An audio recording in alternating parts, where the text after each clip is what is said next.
हे वक्ताओं में श्रेष्ठ श्री राम जी, जो पुरुष तत्व वस्तु को नहीं जानता, अतएव जिसका वचन ग्राह्य नहीं है, ऐसे पुरुष से जो प्रश्न करता है, उससे बढ़कर मूर्ख दूसरा कोई नहीं है। पूछे गए तत्वज्ञ प्रामाणिक वक्ता के उपदेश का जो प्रयत्न से आचरण नहीं करता, उससे बढ़कर नराधम दूसरा नहीं है। व्यवहार से वक्ता की अज्ञता और तत्व ज्ञाता का पहले निर्णय कर जो पुरुष प्रश्न करता है, वह प्रश्नकर्ता महामति है। जो मूर्ख प्रकृष्ट वक्ता का निर्णय किए बिना ही प्रश्न करता है, वह अधम प्रश्न करता है और वह आत्मज्ञान रूप महान अर्थ का पात्र नहीं हो सकता। प्राज्ञ पुरुष को चाहिए कि उक्त और अनुक्त का विवेचन कर निश्चय करने में जिसकी बुद्धि समर्थ हो और जो निंदनीय न हो, ऐसे पुरुष के लिए पृष्ठ वस्तु का उपदेश दे। पशु के जाड्य आदि धर्मों से युक्त अधम को कभी तत्व का उपदेश न दे। प्रश्नकर्ता की श्रुति आदि प्रमाणों से निर्णीत पदार्थ के ग्रहण की योग्यता का विचार किए बिना जो तत्व का उपदेश देता है, उसको प्राज्ञ पुरुष मूढ़तर कहते हैं। हे रघुनंदन, आप अत्यंत श्रेष्ठ प्रश्न करता हैं और मैं उपदेश देना जानता हूँ, इसलिए हमारा यह समागम सदृश है।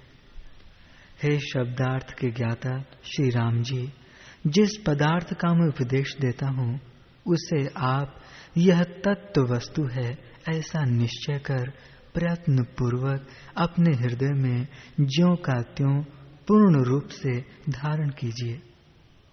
हे श्री रामचंद्र जी, आप कुल, दया, दाक्षिण्य आदि गुणों और सदाचार आदि से महान हैं, विरक्त हैं एवं तत्वज्ञ हैं। मुझसे जो कहा जाएगा वह जैसे वस्त्र में घोला हुआ रंग बैठ जाता है, वैसे आपके हृदय के अंतःस्तर में बैठ जाएगा। आपकी उक्त पदार्थ के ग्रहण में निपुण मेधा है और परम तत्व का विचार करने वाली प्रतिभा भी है। मेघा और प्रतिभा से संपन्न आपकी प्रज्ञा जैसे सूर्य की किरणें जल के अंदर प्रवेश कर जाती हैं, वैसे ही तत्व ज्ञान में प्रवेश करती हैं। मैं जो कुछ कहूँ उसे आप ग्रहण कीजिए और प्रयत्न पूर्वक उसे अपने हृदय में स्थान दीजिए। यदि ऐसा आप न कर सकें तो आपको मुझसे पूछना ही नहीं चाहिए, क्योंकि ऐसा पूछना निरर्थक है। हे श्री रामचंद्र जी, संसार रूपी वन का बंदर मन बड़ा ही चपल है। उसको संस्कार द्वारा अपने वश में कर परमार्थ तत्व का श्रवण करना चाहिए और फिर उसको प्रयत्न से हृदय में धारण करना चाहिए। विवेक शून्य शास्त्र के अभ्यास से उत्पन्न ज्ञान से रहित एवं असाधु पुरुषों में प्रीति रखने वाले पुरुष से अति दूर होकर चिरकाल तक महात्माओं की सेवा करनी चाहिए। सदा संत महात्माओं की संगति से विवेक उत्पन्न होता है। भोग और मोक्ष विवेक रूपी वृक्ष के ही फल कहे गए हैं। मोक्ष द्वार के 4 द्वारपाल कहे गए हैं, शम, विचार, संतोष और चौथा साधु संगम। पहले तो इन चारों का ही प्रयत्न पूर्वक सेवन करना चाहिए। यदि चारों के सेवन की शक्ति न हो तो 3 का सेवन करना चाहिए। 3 का सेवन न हो सकने पर 2 का सेवन करना चाहिए। इनका भली भांति सेवन होने पर ये मोक्ष रूपी राजगृह में मुमुक्षु का प्रवेश होने के लिए द्वार खोलते हैं। यदि 2 के सेवन की भी शक्ति न हो तो संपूर्ण प्रयत्न से प्राणों की बाजी लगाकर भी इनमें से एक का अवश्य आश्रय लेना चाहिए। यदि एक वश में हो जाता है तो शेष 3 भी वश में हो जाते हैं। जैसे अन्य तेजस्वियों में सूर्य सर्वश्रेष्ठ है, वैसे ही विवेकवान पुरुष सब लोगों में सिर के आभूषण के समान आदरणीय है। वह शास्त्र के श्रवण, मनन और निधि ध्यासन का और ज्ञान का योग्य पात्र है। जैसे अधिक शीत पड़ने से जल घनीभूत होकर बर्फ बन जाता है, वैसे ही अविवेकियों की मूर्खता घनता को प्राप्त होकर अति कठिन हो जाती है। हे रघुकुल तिलक, आप तो जैसे सूर्य का उदय होने पर कमल विकसित होता है, वैसे ही सौजन्य आदि गुण एवं शास्त्रार्थ की दृष्टि से विकसित अंतःकरण वाले हैं। हे सद्बुद्धि श्री राम जी, जैसे मृग आदि जंतु कान खड़े करके वीणा के शब्द को सुनते हैं, वैसे ही आप इस ज्ञानमय वाणी को सुनने और समझने के योग्य हैं। हे श्री रामचंद्र जी, आप वैराग्य के अभ्यास आदि से संपूर्ण विनय आदि रूप संपत्तियों का उपार्जन कीजिए, जिनके प्राप्त होने पर नाश नहीं होता।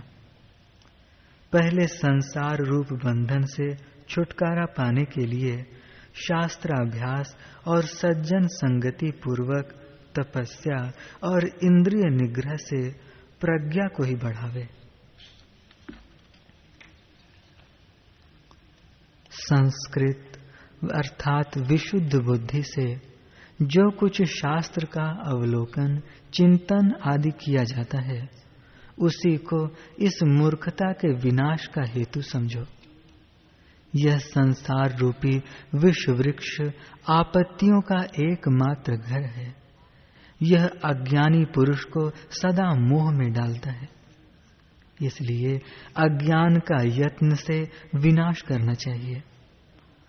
दुराशा से सांप की सी कुटिल गति को धारण करने वाली हृदय में हजारों विक्षेप रूप संकुचित कमल की नाई मलिनता को प्राप्त होती है। जैसे मेघ रहित और संपूर्ण निर्मल मंडल वाले चंद्रमा में दृष्टि प्रसन्नता को प्राप्त होती है, वैसे ही यह पूर्वोक्त वस्तु दृष्टि अर्थात सूक्ष्म बुद्धि प्राज्ञ में यथार्थ वस्तु की एक रसता को प्राप्त होकर प्रसन्नता को प्राप्त होती है।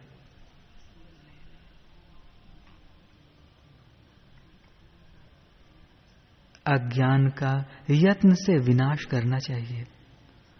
दुराशा से सांप किसी कुटिल गति को धारण करने वाली हृदय में हजारों विक्षेप रूप से व्याप्त मूर्खता से बुद्धि अग्नि में रखे हुए चमड़े की भांति संकोच को प्राप्त होती। हे श्री राम जी, जिसकी पूर्वापर के विचार से और अति सूक्ष्म अर्थ के ग्रहण में अत्यंत पटु तथा चतुरता से शोभित बुद्धि विकास युक्त हो, इस लोक में वही पुरुष कहा जाता है। हे श्री राम जी, आप भी विकसित अज्ञान का त्याग कर रहे, अतएव विशुद्ध शांति आदि गुणों से शोभित एवं परम तत्व के विचार से शीतल बुद्धि से विराजमान है। हे रघुकुल कमल दिवाकर, आपका मन पूर्वोक्त गुणों से परिपूर्ण है और आप हमारे सामान्य हैं तथा आप प्रश्न करना जानते हैं। साधारण रूप से उक्त बात को भी विशेष रूप से आप जानते हैं। इसलिए मैं आदर पूर्वक आपको उपदेश देने के लिए उद्यत हुआ हूँ। रजोगुण और तमोगुण से रहित, क्योंकि रजोगुण से बुद्धि में चंचलता आती है और तमोगुण से आवरण होता है। इसलिए उक्त दोनों गुणों से शून्य होना आवश्यक है। इसलिए शुद्ध सत्व गुण वाले परमात्मा की ओर प्रवृत्त होने वाली बुद्धि को आत्मा में स्थापित कर सुनने के लिए आप प्रवृत्त होइए। हे श्री रामचंद्र जी, जैसे समुद्र में रत्न संपत्ति रहती है, वैसे ही प्रश्नकर्ता के सभी गुण आप में विद्यमान हैं और उपदेशक के गुण मुझ में विद्यमान हैं। हे वत्स, जैसे चंद्रमा की किरणों के संसर्ग से चंद्रकांत मणि आर्द्रता को प्राप्त होती है, वैसे ही विवेक के संसर्ग से उत्पन्न वैराग्य को आप प्राप्त हुए हैं। जैसे कमल का चारों ओर फैले हुए एवं कभी नष्ट न होने वाले दीर्घ तंतुओं और सुगंध आदि से संबंध रहता है, वैसे ही बाल्यावस्था से लेकर ही चिरकाल से शुद्ध आपका सब दिशाओं में फैले हुए एवं अविच्छिन्न शुद्ध सद्गुणों से संबंध है। इसलिए हे राघव सुनिए, मैं आपसे यह मोक्ष कथा कहूंगा, क्योंकि आप ही इस कथा के योग्य पात्र हैं। शुभ्र कुमुदिनी चंद्रमा के बिना विकास युक्त नहीं हो सकती। जैसे शुद्ध कुमुदिनी चंद्रमा में ही विकसित होती है, वैसे ही यह मोक्ष कथा आप में ही विकास को प्राप्त होगी। हे श्री रामचंद्र जी, जो कोई कार्य हैं और जो कोई प्रमाण प्रमेय आदि व्यवहार हैं, वे सब कार्य और वे सब व्यवहार पर ब्रह्म परमात्मा के दर्शन होने पर सर्वथा शांत हो जाते हैं। हे श्री रामचंद्र जी, संसार रूपी विष के आवेश से विषूचिका बड़ी कष्टदायिनी है। वह पवित्रतम जीव और ब्रह्म के ऐक्य ज्ञान रूपी गारुण मंत्र से शांत हो जाती है। उक्त मंत्र रूपी परमार्थ ज्ञान संतों के साथ शास्त्र चिंतन करने से प्राप्त होता है, इसमें कुछ भी संदेह नहीं है। इस अधिकारी जन्म में विचार करने पर अवश्य ही संपूर्ण दुखों का विनाश होता है, ऐसा समझना चाहिए। इसलिए विचारवान लोगों को अनादर की दृष्टि से नहीं देखना चाहिए। जैसे सांप अपनी जीर्ण त्वचा का परित्याग कर संताप रहित और शांत हो जाता है, वैसे ही विचारवान पुरुष मानसिक व्यथाओं की पेटी के समान इस संपूर्ण जगत का त्याग कर संताप रहित और शांत हृदय हो जाता है। सम्यक दर्शनवान पुरुष इस संपूर्ण जगत को विनोद से इंद्रजाल की नाई देखता है। जिसे सम्यक ज्ञान नहीं हुआ, उसी के लिए यह जगत परम दुखदायी है। हे श्री राम जी, यह संसारानुराग अत्यंत विषम है। यह निःशंक ही संसार में आए हुए पुरुषों को सांप के समान डसता है और तलवार के समान काटता है, भाले के समान बेधता है, रस्सी के समान जकड़ देता है, हाथ पैर बांध देता है, अग्नि के समान जलाता है। यह संसारानुराग रात्रि के समान अंधा बना डालता है, सिर पर गिरे हुए पत्थर के समान मूर्छित कर देता है, विचार दृष्टि को हर लेता है, मर्यादा को नष्ट कर डालता है, पुरुष को मोह रूप अंधकूप में गिरा देता है। इस संसार में यह तृष्णा मनुष्य को जर्जर कर डालती है। जैसे रस निकालने के लिए सोम रगड़कर निचोड़ा जाता है, वैसे ही मनुष्यों के अंग प्रत्यंग को शिथिल कर डालती है। हे श्री राम जी, बहुत क्या कहें, ऐसा कोई दुख नहीं है जो संसारी पुरुष को प्राप्त न हो।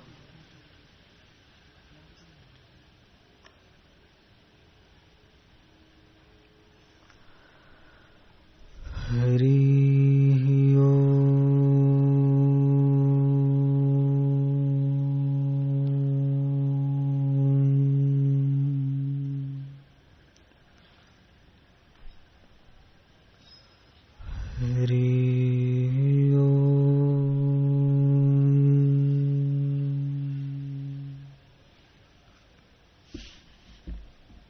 हरि ओम।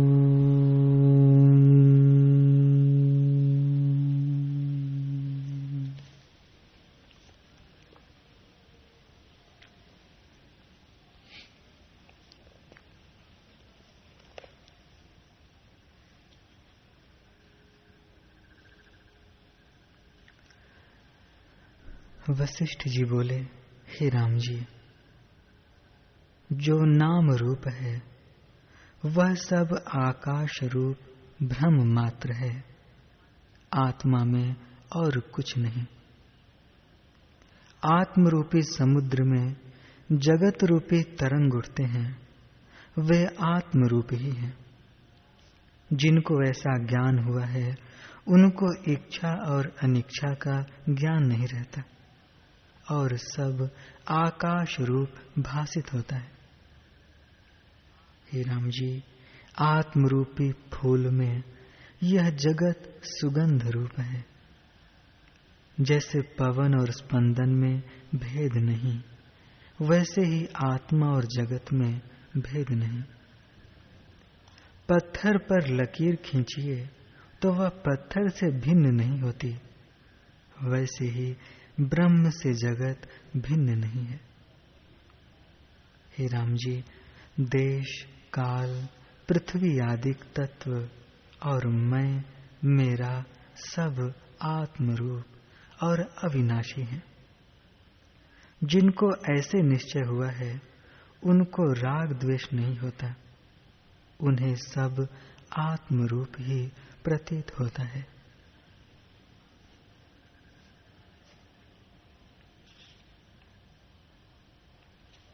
हे राम जी, जैसे भ्रम से आकाश में नीलापन दिखता है, वैसे ही विश्व भी न होने पर भी भ्रम से भासित होता है।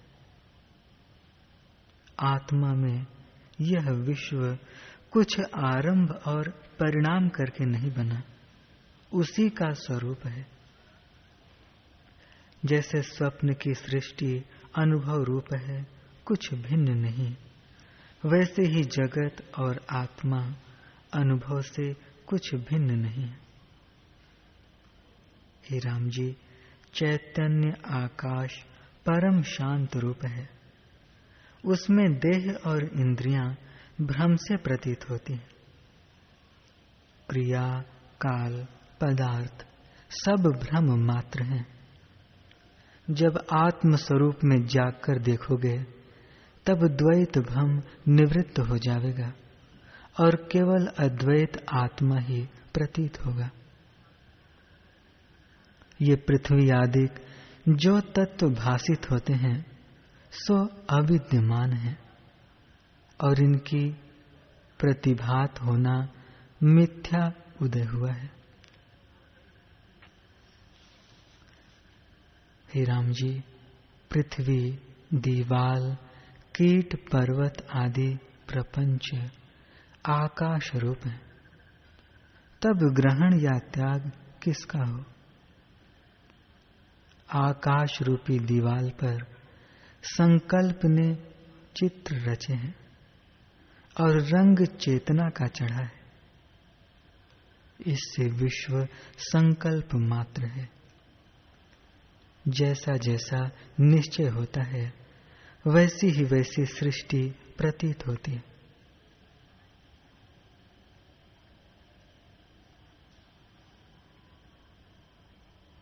हे राम जी, जैसे विश्व का अभ्यास किया है और विश्व भासित हुआ है, वैसे ही आत्मा का अभ्यास कीजिए तो आत्मा क्यों न भासित हो? वह तो अपना ही स्वरूप है। जब आत्मा का अभ्यास कीजिएगा तब आत्मा ही भासित होगा, विश्व का अभाव हो जाएगा।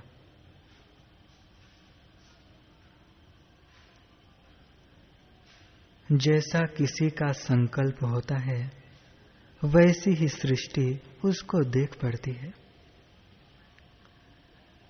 जैसे चिंतामणि और कल्प वृक्ष में दृढ़ संकल्प होता है तो उनसे यथा इच्छित पदार्थ निकल आते हैं, पर वे कुछ बने नहीं, और चिंतामणि भी परिणाम को प्राप्त नहीं हुई, ज्यों की त्यों पड़ी है।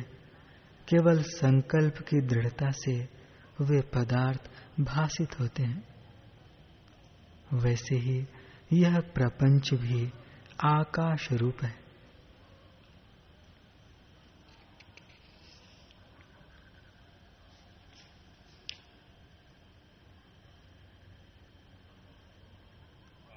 आकाश आदि तत्व भी आत्म रूप है, जिससे ये सब है, जो यह सब है, और जो सर्वव्यापी सर्वगत सबको धारण कर रहा है, सब वही है। ऐसे सर्वात्मा को मेरा नमस्कार है। जो भासित होता है सब वही है। जैसे जल में गलाने की शक्ति है और काष्ठ में नहीं, वैसे ही ब्रह्म में भावना स्वभाव है और में नहीं। ब्रह्म भावना से सब ब्रह्म ही भासित होता है।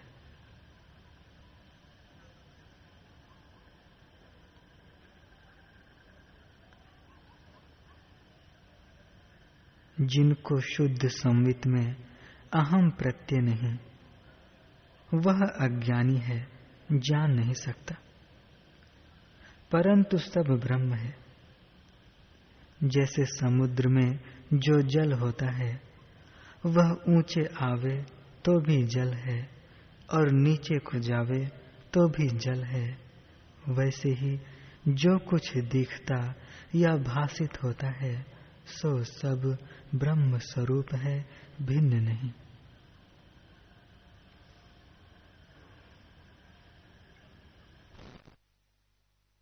राम जी, जड़ पदार्थ भी भ्रम ही है, क्योंकि जो दिखता है वह ब्रह्म ही है।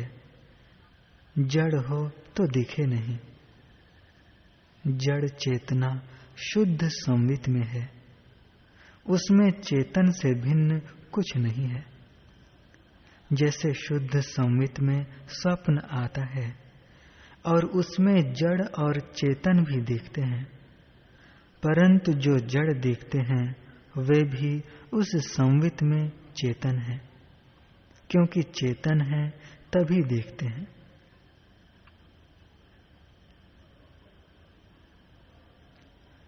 हे राम जी, पृथ्वी आदि तत्व जो प्रकट हुए हैं उनमें प्रथम आकाश है, फिर वायु, फिर अग्नि, फिर जल और फिर पृथ्वी प्रकट हुई है। ये सब अनिश्चित चमत्कार प्रकट हुए हैं, इससे सब आत्मरूप है।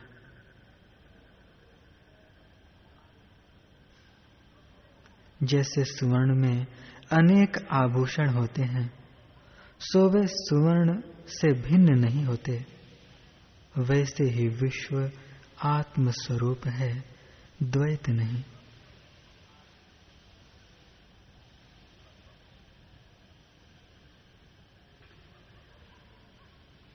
हे राम जी, जब अहम भाव उठता है तब जगत भासित होता है, और जब स्वरूप का साक्षात्कार होता है तब अहंता रूप भ्रम मिट जाता है। जब अहंता रूप भ्रम मिट जाता है तब जगत और इच्छा का भी अभाव हो जाता है। इससे ज्ञानी को इच्छा और वासना कोई नहीं रहती।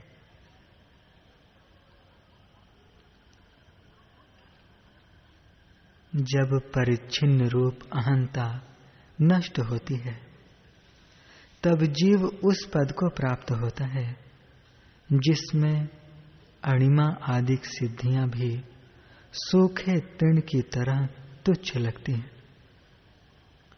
वह ऐसा आनंद रूप है जिसमें ब्रह्मा आदि का सुख भी तृण समान लगता है। हे राम जी, जिसको ऐसा ब्रह्मानंद पद प्राप्त हुआ है, उसको फिर किसी की इच्छा नहीं रहती।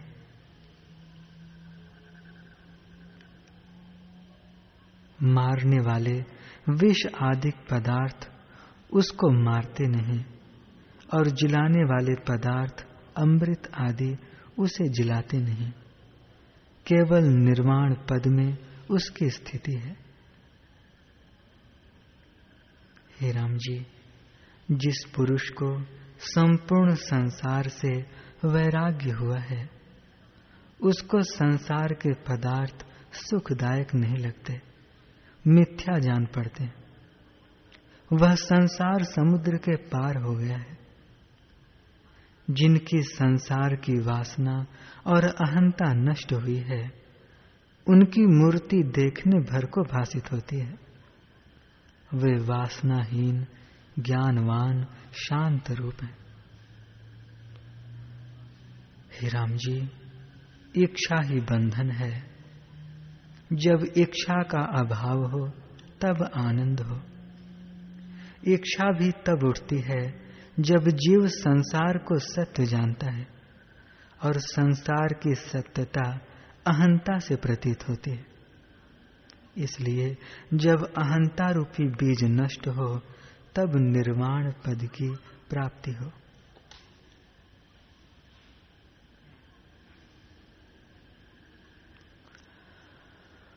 हरि ओम।